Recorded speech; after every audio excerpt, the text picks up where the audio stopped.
Am I hopeful about change? I'm excited about the fact that there was an industry rallying cry for change, and that there was an accountability mechanism put in place saying that unless change happens, we will not air the Golden Globes. So NBC said that.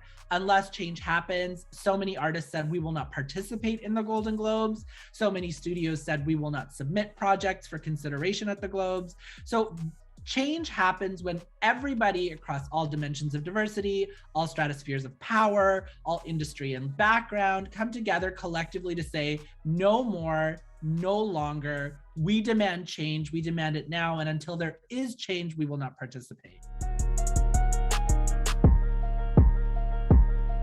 Yeah, TikTok, I'm just rolling on the block. Recently heard that pocket show about to start. Heard that. You should know if entertainment is your goal. You talking sports or travel, yo. This the hottest pot show. Heard that. She got her shoes, everything she says is truth. If you don't know, now you know. All you ever gotta say is heard that, heard that, heard that, heard that, heard that, heard that. Look, all you ever gotta say. What's up, Heard That Nation? Listening in the United States and around the world, you are now listening to the Heard That with Marisa Tigney podcast. If you are watching right now on YouTube, hit that subscribe button and make sure that you are in the know of every single episode that comes out. I am beyond excited to have my incredible friend here who has done everything. I'm just waiting for him. I'm waiting for him to be in the Smithsonian Museum one day, which I believe that he will be, because when I tell you, he has done so many incredible things, not only from where he is from, and I'll have him talk to you about that soon and share a story about that, but for United States and around the world, and his incredible bio. Prasanna Ranganathan. He worked as a lawyer. He is in about the diversity and inclusion and consultant and a speaker. And he's been on social media. And when I tell you, you got to follow this man when it comes to award season, because 99.9% of his picks that he has during award season, especially the Oscars, are spot on. I always look forward to him when he comes up with his picks of who's going to win and why, and all the movies that he has watched. He has an incredible new book that he has with his mom that's coming out, Made With Prema, and we're going to talk about that. Please, everybody in Heard That Nation that is watching and listening, welcome this amazing man, Prasanna, to the Heard That podcast. Welcome, my friend. Oh, thank you so much, Marisa, for such a beautiful introduction and so much enthusiasm. I am thrilled to be here with you and the Heard That community to have this conversation. I've been looking forward to it for the last few months. So thank you for having me. You are so welcome. If anybody knows Prasanna, knows that he's known for wearing some amazing bright colors, but it goes with his personality. If you meet him within the first 2 seconds, you know he radiates so much light. And I want to know from you, Prasanna, because you're such an amazing soul that's needed in this world, especially what's going on today with diversity, inclusion, and so much stuff. And what I want to know from you is, did you have that growing up with your parents? And it was always, they wanted to make sure that you felt seen, that you had lived an amazing childhood, because many people, and you and I of color, sometimes we do not want to embrace who we are at times because of where we are at. When I was growing up in the neighborhood before we had moved, there wasn't a lot of people that looked like me in my neighborhood. And so it was to a point where I wanted to be someone else, or the brownness of my beautiful face and my skin. Now I call it beautiful. Back then I was ashamed of it because of so many people that were in my neighborhood were white. And so when I walked outside, I was like, okay, where's the beautiful United States of America where I live? You are not in the United States, but you look out when you walk outside and you see, okay, where's everybody that looks like me? How was that like growing up with your parents and you accepting, who you are and your surroundings around you and your family? That's a beautiful question. Yeah, I kind of think about my experience. I think in some ways we had a similar childhood in that in my elementary school, there was maybe 4 of us in the entire school of 500 kids that weren't white. So everyone else was white. myself and 3 other students weren't. And it was an interesting experience to navigate because at home, my parents were deeply committed to making sure that our cultural traditions from India threaded into the stories that they told, threaded into the food that my mom made, threaded into like our cultural celebrations throughout the year. But it was almost like living in 2 worlds. Living at home where I felt completely myself, completely embraced, completely connected with history and my story and my family and my community. And then stepping outside of my front door into a world that didn't feel like it included me. It didn't feel like I felt like I belonged. And so for a long time, it was trying to discover who I was in both of these spaces and how I could connect more seamlessly to the person I was at home and bring that person into the rest of my life. In hindsight, I can see that. In hindsight, I can see the struggle of like living that experience in a world that treated me like the other. In the moment, I think I didn't understand the depths of it. And like you were saying, in many ways, sometimes pushed against it, whether it was I didn't want to talk about family or cultural traditions at home. I was nervous about the foods that I ate and what that would like what I was packing for lunch and the stories that that told. And so there was a bit of me wanting to fit in because I didn't understand that I could be who I was in the world because there were no blueprints about what that looked like. And so when you and I talk a lot about film and television, we talk about representation mattering. And representation matters because it shows the world, not just people from our communities, that our lives have value, that we can be the agents of our story, that we can star in our own narratives. Those movies not only transform our vision for ourselves, but it transforms a global understanding of who we are and what we can contribute to the world. And so, yeah, that was a long answer, but for me, it was no, that's perfect. Those 2 worlds, and always, I mean, I guess that struggle continues even to this day. Which is really, and this is why I call you, and I will call you a champion of diversity. And I'll say it for this reasons, because you are not afraid to go there when it comes to diversity and inclusion. And especially in Hollywood, where you have an opportunity, a project, a movie, a television show has an opportunity to include diversity and all different walks of life into their project. And what was sad to me is that the big scandal that happened with the Hollywood Foreign Press and, you know, the Golden Globes did not air on television this year. We happened to hear it by happenstance, who won and everything else. And that whole narrative, number one, to me, that was shocking how they were not that diverse. I read a powerful tweet that you had put out during that time, as well as other celebrities, and, you know, reading about Tom Cruise giving back his Golden Globes because of that fact, that all of that scandal that had broke out. When you had heard about everything that was happening with the Hollywood Foreign Press, not having enough diversity people, anyone diverse on their staff. I mean, when you hear Hollywood Foreign, to me, I'm like, okay, they got all kinds of diversity and people of color and representation on there. And disappointing to me in finding out that it wasn't true. When you heard all of that happened, Prasanna, and all the scandal had broke out, and then, you know, the Golden Globes not airing, what was your thoughts about that? And part 2 of that question is, like, do you think that they are going to move the needle in the right direction when it comes to making their panel more diverse? That's a great question. I mean, I would say there's 2 reactions. One, I was not at all surprised, because as much as we like to think that the lack of representation, the lack of othering is like an isolated incident and is not the reality. After working for 16 years in the diversity, equity, and inclusion space, I can tell you that concepts of racism, of sexism, of homophobia, ageism, ableism, they exist across all organizations, all industries. No organization is immune from the tentacles of these pervasive and corrosive notions of othering, of exclusion, of marginalization. They exist everywhere. So for me, that is the baseline truth of our shared lived experience.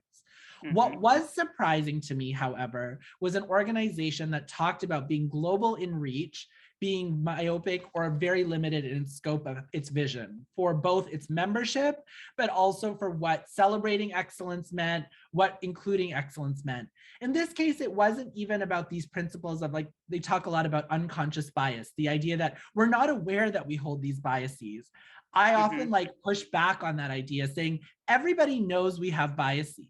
So I'm no longer about the conversation where we eschew our responsibility and say, this is not on me. The Hollywood Foreign Press Association, through many emails and communications, very clearly showed in its membership a strong inclination towards racism, anti-Black racism. And there were a lot of things that needed to be done to reform that organization. Am I hopeful about change? I'm excited about the fact that there was an industry rallying cry for change, and that there was an accountability mechanism put in place saying that unless change happens, we will not air the Golden Globes. So NBC said that. Unless change happens, so many artists said we will not participate in the Golden Globes. So many studios said we will not submit projects for consideration at the Globes. So change happens when everybody across all dimensions of diversity, all stratospheres of power, all industry and background come together collectively to say, no more, no longer. We demand change. We demand it now. And until there is change, we will not participate. So for me, what was the most surprising and exciting thing was that people across the industry saw the importance of reform and got about the work of using their power, their voices, their status to demand that change. That for me was the most exciting part. That was powerful, because I saw that across the board, especially high profile people that had put out emails and tweets and posts and went and did videos on their social media about taking a stance for others in making sure that the Hollywood Foreign Press heard it loud and clear what they have been doing for a long time. It was like oil and water. That's what was so surprising to me, and that blew my mind, is that they would say that they have everything that you just said, that they are accepting, in Black Lives Matter, we're accepting and everything else, but the dirty details behind the scenes, to me, still, I was just stunned. I was absolutely stunned of what was going on and what was not going on when it came to that. Yeah.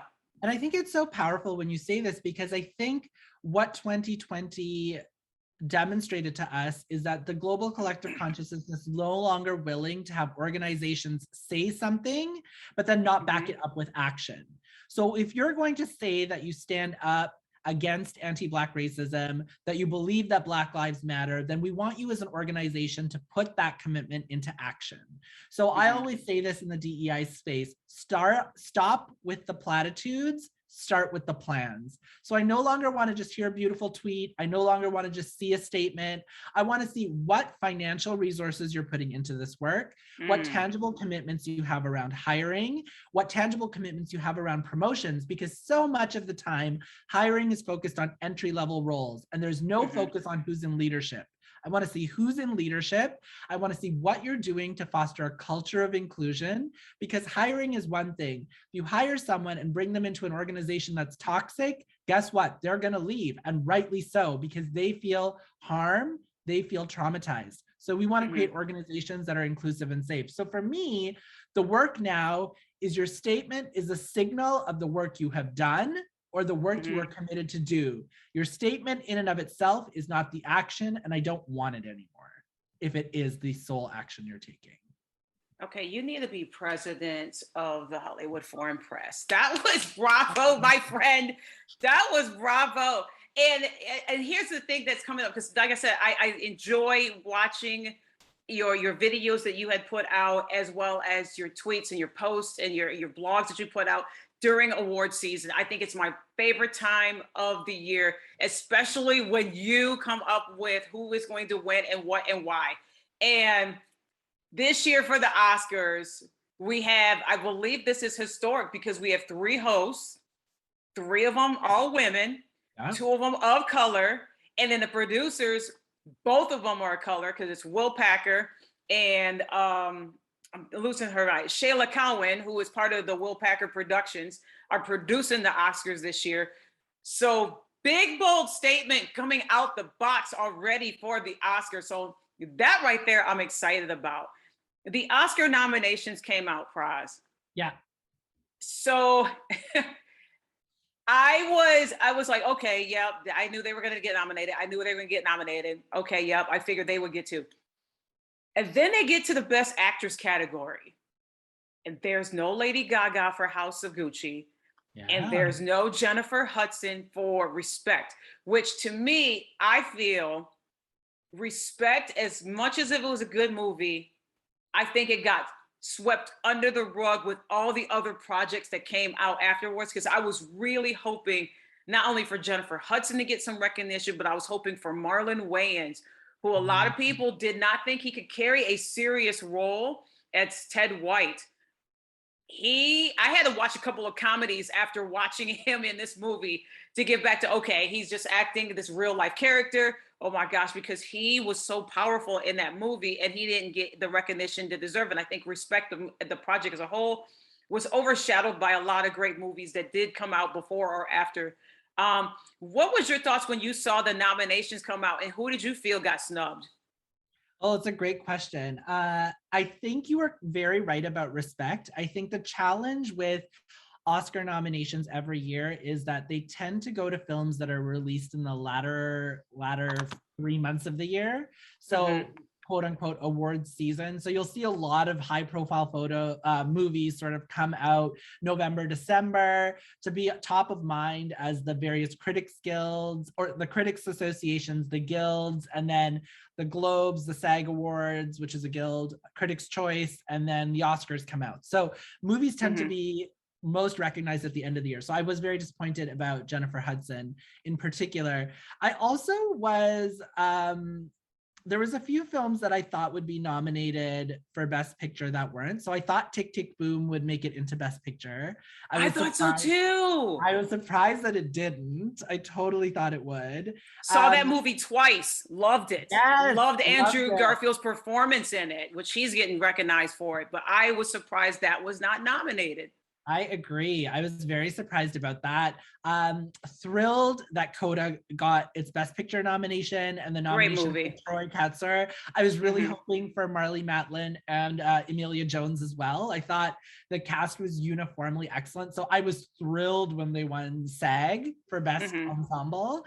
In terms of others that were missing, I would say that in the supporting categories, I was surprised that Mike Feist wasn't nominated for West Side Story. I thought he was incredible. And I also was hoping for a West Side Story double nomination for both Rita Moreno and Ariana DeBose. I'm thrilled that Ariana DeBose is in, but I also thought Rita Moreno would be nominated. And then the other film that I was very surprised about was Belfast. I thought Catriona Balfe, who played the mother in Belfast, would be nominated for Best Supporting Actress as well. So that was a surprising turn of events for me. I was surprised. I didn't get a chance to see it, but we have Oscar week coming out at the theater that I happen to work at. I need to check out Kristen Stewart's performance as Diana. It's in the movie Spencer. I heard some reviews about it, but I didn't hear a whole lot. And so she being nominated for Best Actress was surprising to me. Another surprise for me, as of late in the awards categories, is Jessica Chastain in The Eyes of Tammy Faye, winning not only a SAG, but she won a Critics' Choice the other night. Yeah. Do you think in a category has Olivia Colman for Lost Daughter, Penelope Cruz for The Parallel Mothers, Nicole Kidman being the Ricardos, and Kristen Stewart, as I mentioned, for Spencer? Do you think she is a sure shot for Best Actress in that category? I think it's a great question. I have a feeling she is. Yeah, I think all of the acting races are completely decided now. I mean, I could be wrong. So Oscar voting, I think, just started today. So all of the precursor awards factor in, but voting is starting this week and it's running for 2 weeks until the Oscars, which is the final Sunday in March. So my prediction is I think you're right. I think Jessica Chastain will win Best Actress. And I ended up being in the audience at the Toronto Film Festival when The Eyes of Tammy Faye premiered and she did a screening. And there was like a thunderous applause for her when she came on stage after the screening. So I think her performance in that role really impacted a lot of people. I actually thought pre-award season, I thought Kristen Stewart was going to be the one to beat. I saw Spencer at TIFF as well. And there's moments where you see her behind the veil that Princess Diana wore at a certain moment, and you're almost uncertain if it's actually live footage of Princess Diana or if it's Kristen Stewart as Diana. Like, she disappears into the role. Very impressive. So I kind of thought she would be in the running. And then when nomination season started and she wasn't nominated for the SAG award, I was surprised and thought maybe momentum was shifting. Nicole Kidman won the Globe, so I thought maybe it was going to go to Nicole Kidman, but I think you're right. I think it's Jessica Chastain for the Oscar, Ariana DeBose. I think it is Will Smith, hands down, for Best Actor. And I think it's Troy Kotsur for Best Supporting Actor. So I think we've seen all 4 winners already decided in the acting races. I agree with you there. Nicole Kidman did not get a lot of support from fans when it came from she was going to play the role of Lucille Ball. And I had to tell people, keep in mind, she's playing the role of a real person, not the show.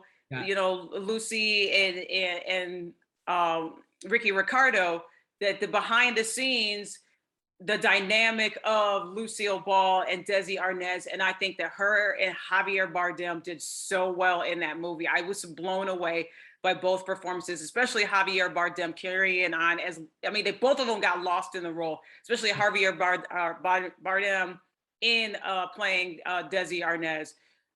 Phenomenal job. But I'm with you. I agree with you on every single one of the categories, its major ones. What's your thoughts about them deciding not to have, it said that they were going to not have a certain amount of the categories make the live show. They said the documentary short, film editing, makeup and hairstyling, original score, production design, animated short, live action short, and sound. Some ruffling in the waters there when that announcement was made by the Oscars that was not going to make the live show.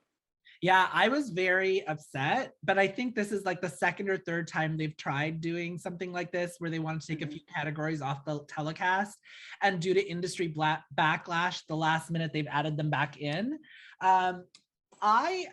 Listen, I think the Academy is always striving, or ABC is always striving to strike the balance between celebrating the movies, but really getting the ratings in. And in the past few years, the ratings for the Oscars have dropped year over year. But I don't think the ratings have dropped year over year because you're celebrating the brilliance of film. Everyone tunes in because they want to celebrate the brilliance of film. But it's also the nature of film going audiences. It's the nature of people watching TV live. Like, that has shifted with more streaming options available, more ways for people to consume stories and like engage in storytelling. People aren't gravitating to traditional television like they did in the past. So naturally, ratings for all programs are going down. And to ascribe the fact that ratings have dropped because the Oscars have these categories in, for me, makes no sense. It's a celebration of the best of Hollywood. Celebrate them on TV. Yes, I agree.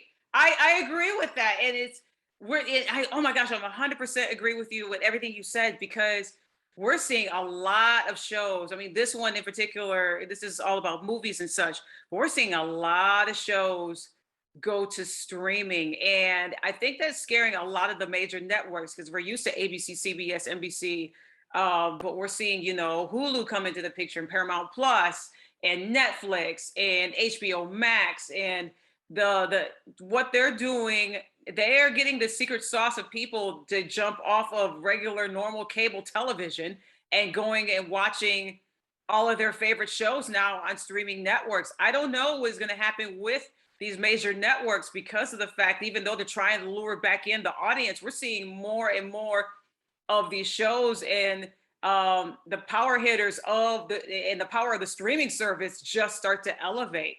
Why do you think that is? I mean, I think a lot of the artists who've gone to streamers like Shonda Rhimes, who went on a deal to Netflix, Ryan Murphy, who also went to Netflix, a lot of them have shared that the creative freedom that streaming services provide them as storytellers to tell a range of stories, to be able to tell the stories in the formats they want to tell them, is very attractive. So traditional network television like ABC, NBC, CBS, for a long time, their television series order for a full season was 21 to 22 episodes. So Grey's Anatomy, season 17 right now, I believe, that many episodes per season requires so much in terms of storytelling. With shorter seasons, you are able to experiment more, you're able to try more things, you're able to take more narrative daring risks. But I will say this, I will say the battle between streaming and network, I think, is going to exist for a long time because, like you said, television preferences are changing, how people consume stories are changing. But network television also has a gem of a show in Abbott Elementary. Abbott Elementary is on ABC. It is exceptional storytelling. It's a got picked up for a second season. Yeah. Exactly, got picked up for a second season. Tells a story about an inner city school, and it does so in a way that's inclusive and diverse and representative. It does so with like intrigue and interest and humor and heart. And I think network television can take chances on exciting projects and do this work that people want to see. There's not a shortage of content. I think sometimes there's like, here's a formula that's worked for us in the past. Let me do 7 other spinoffs. Abbott Elementary is a beautiful example of how creativity and artistry and celebrating artists like Quinta Brunson, who are the creator stars of their show, will bring amazing content to network TV. So I think network TV will figure it out and do amazing things, but I think there's a lot of competition from streaming that's happening right now.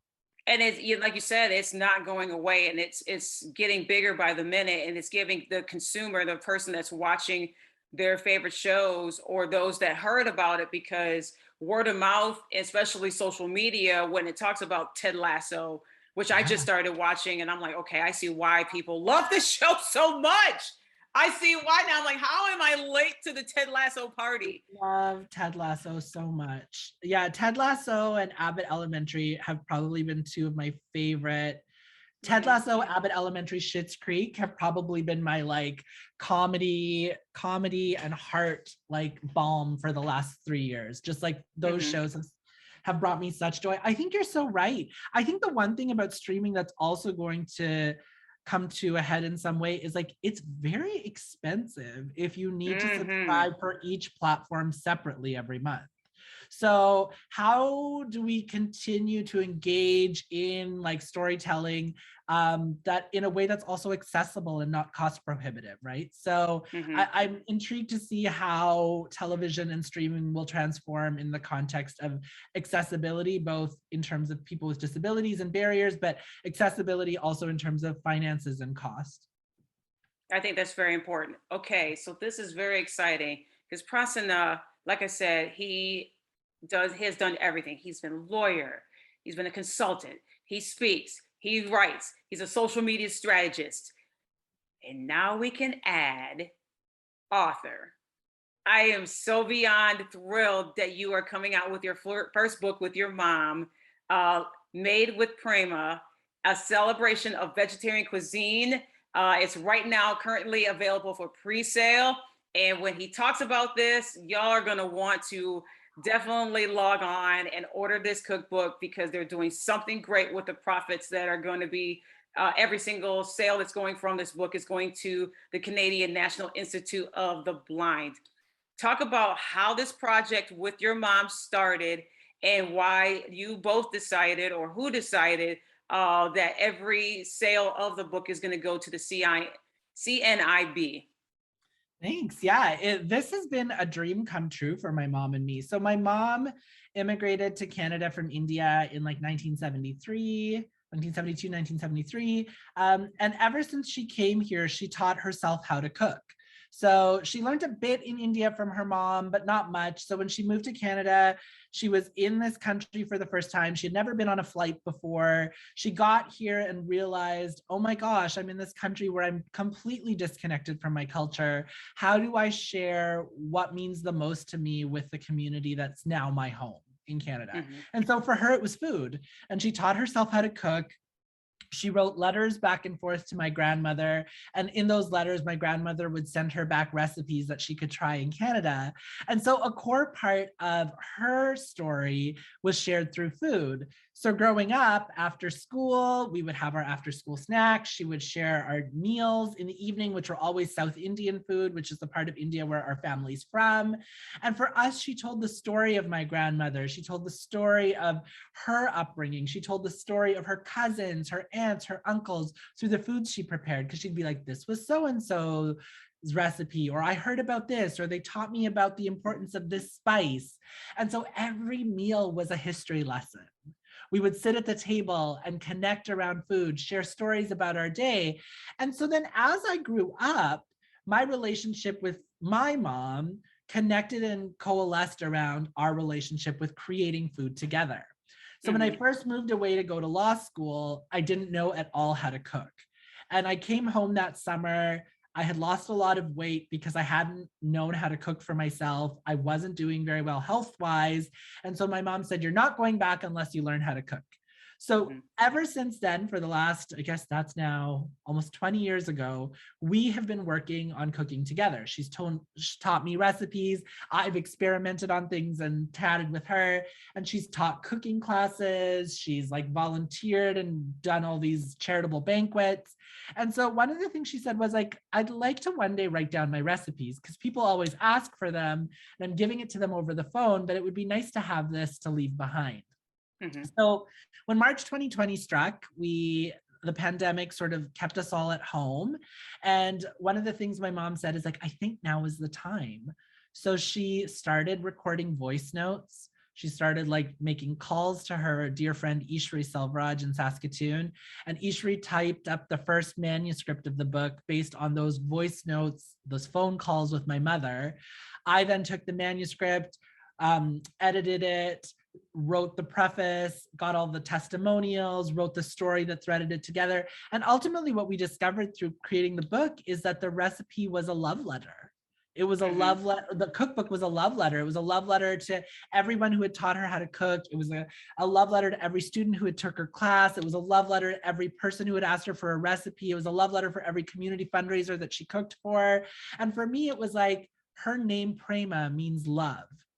It's a Sanskrit word and it means love. And so we said this book is made with Prema, it's made with love. So ultimately, it's my mom's life story, it's her love story, and we're hoping to share it with the world through this book.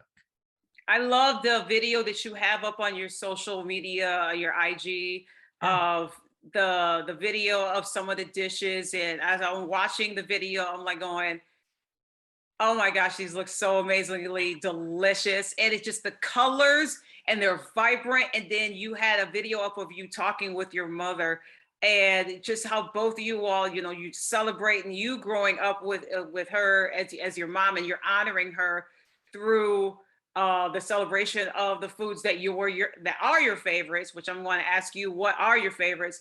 But then she was talking about her passion and her love for cooking and her honor for cooking for her family. So all the recipes that are in there that she had came up with, what are your favorites that you're excited to share with everybody in that book? Great idea. So there's 308 recipes in the book. It's all the way from how to make your own spice powders to go into certain dishes to like making the foundational curry. So you can do it completely from scratch, or she also tells you where you can get certain things at grocery stores pre-made if you want to start at step 2 instead of step 1. So everything is in there. She also does like a number of global recipes. So there's a soup section, there's a salad section, there's like an international cuisine section outside of South India. So you can try a number of things. I say my favorites are, in terms of the soups, I love the pumpkin soup, the roasted pumpkin soup. It is delicious. I also love the carrot and beet salad. She cuts them into little cubes so they almost look like rubies. So you're like, the salad is just a series of jewels in a bowl as I describe it. I also love her, she does these blueberry lemon squares that are delicious. She has rasam, which is like this entire chapter of like soups that are made either with lentils or tomato. And I always say, chicken noodle soup, it puts it to shame, because like if you have a cold, if you're feeling under the weather, have a bowl of rasam with rice and you'll instantly feel better. So those are Okay, probably see, my right favorite. there. Those that live in cold states, and I'm from a cold state originally, and then I'm here in Texas, and Texas has been acting up lately. And let me tell you, what you described there is what I needed for a few days, because I had like a head cold, and I'm like, okay, I have never felt this way. And so when I got a regular thing of soup, it was just not hitting the way it was. And so you describing that soup, to see, that's why I need to get this book, because that right there. If your mom made it with love, and her name means love, and you swear by it, right there, that's the antidote right there for sure. I swear by it. I mean, it's very interesting, Marissa. You asked this question earlier because you said, oh, you're a writer, but you're a first-time author. And I always knew I wanted to write a book. And Mhm. in all honesty, I never dreamed that my first book would A, be a cookbook, and B, be co-written with my mom.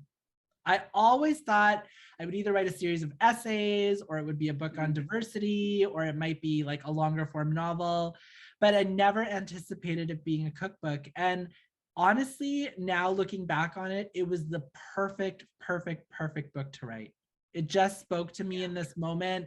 And I really hope that the love we put into it sort of infuses every page as people get their books and start bringing the recipes to life.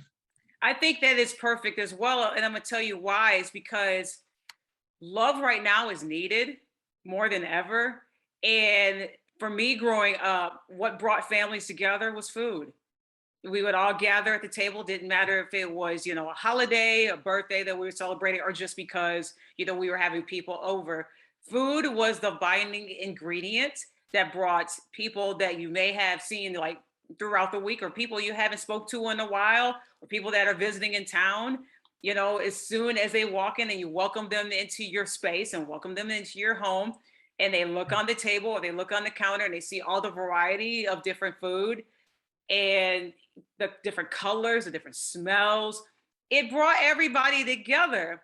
And I think that it's so perfect for you to co-author this book, and then named after your mother, and your mother's name meaning love. And the amazing thing that you both are doing is that the proceeds of the sales are going to the CNIB. Tell Yeah. people what the Canadian National Institute of the Blind is all about, and why you both chose the proceeds to go there. Yeah, for sure. So when we first started writing the book, mom was very clear. She's like, we've been given a lot in our lives. We don't want for anything. I want this book to not only be a love letter to people as they bring the recipes to life, but I also want this book to be an expression of love in its purest form in the world. And she said, what I mean by that is I want all of 100% of our profits from the book to go to the Canadian National Institute for the Blind. And so when she told that to me, I started crying, because for two reasons. One, both my mom and I have experienced vision loss. My mom has she's low vision, and I'm legally blind. And that has created a number of barriers for us, because the world is designed for people who see. And so the CNIB provided many vital services to me when I first became legally blind. They gave me access to supportive magnifying resources when I needed to use it for reading books. They provided me with my white cane when I needed that to navigate outside spaces. They gave me access to transit services when I needed to access public transit. And they've been with me every step of the way. So the CNIB provides services to people who are blind, low vision, experiencing vision loss, from Braille teaching services, employment and work placement services, access to guide dogs for guide dog programs. They do it all, and they do so much work for people in the community. And so for us, it was very important that the CNIB be the organization we provide to, because they provided so much to us. And yeah, we're thrilled to do it. And we're really excited about how this has resonated with people so far. And we're very excited to share all of the profits with them. That's beautiful. That's absolutely wonderful. And like I said, I hope that a lot of people connect not only with you, but also connect with this cookbook. I'm so excited for everything that's happening for you and for your mom. How can people stay in contact with you? How can they follow you? How can they order this cookbook? Oh, for sure. So the cookbook was published by Rupi Kaur and Rocky Mutta, and Rupi Kaur is a New York Times bestselling poet. So 3 of her books, Milk and Honey, The Sun and Her Flowers, and Homebody are all New York Times bestselling books. And she also tours with her poetry. Her tour will be starting in May, so highly recommend checking it out. So the book was published by their print Likari authors. Her and her manager, Rocky Mutta, started that. So the book can be purchased at rupikaur.com. So RUPIKAUR.com. And Marissa will include this, I'm sure, in the show notes. You can go there and then look for Made with Prema under Likari authors, or just Google Made with Prema Rupi Kaur and you'll get to the page. And you can purchase your book there. It's only currently being shipped in Canada and the US. So you can order your book and it'll be sent to you when sales start April 8th, but you can order now. And we encourage you to order now because pre-sales always give us a good indication of support for the book. So absolutely love if you order it now.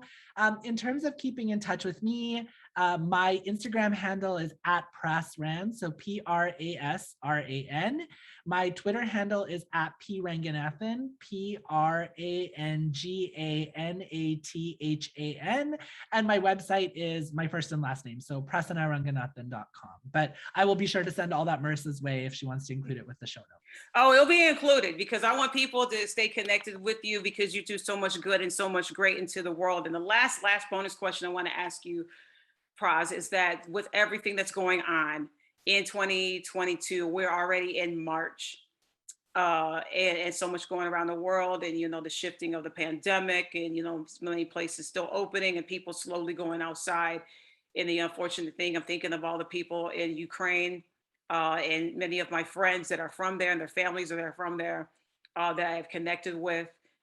We have a long year to go. And I've asked this with other people that have been on this show of what their hope is for the year. What is your hope for 2022? My hope for 2022 is we get to a place of peace and love and engagement with one another, where we move away from violence and vitriol and harm and turn to love and compassion. And I say love and compassion not from a space of inaction or acceptance or apathy, but love and compassion as an active word, as a word where when we see injustice, we speak out against it. When we see racism, we say no more, and we get about the work of dismantling oppressive systems, where we see that we each have a role to play, regardless of our privilege, regardless of our status in life. We all have a collective part to play in ensuring that the world is a better place. And when we do have privilege, making sure that we speak out, especially then, because it should not be on the hearts of the people who face oppressive systems to speak out against it. It is important that all of us understand who is being harmed, how we are complicit in causing that harm, and how we can be active in making a change. So when I say I hope for more love and compassion, I hope for it in the purest form, and I hope for it in the most active form, one where we all take action every single day to make our world a better place. Oh my gosh, I adore you, my friend. Prasanna Ranganathan, thank you so much for coming on the Heard That podcast. Y'all, he is a light. Please follow him. Please order this book, Made with Prema. I will make sure that I include that when we edit this show. Y'all are going to want to follow him. He's the good that is necessary in this world. Prasanna, thank you. Thank you, Marissa. I mean, what you're doing through your work, through your platform, I mean, it is astonishing to me that we've only met in person once, because I feel like you are my friend and I know that we are connected, and I'm just grateful for the many ways in which you're sharing light at a time when the world needs more light than ever. So thank you for what you're doing as well. I thank you. And thank you for your kind words. And thank you, Heard That Nation, for listening or watching today. And as I always end the show, take care, stay safe. We out of here.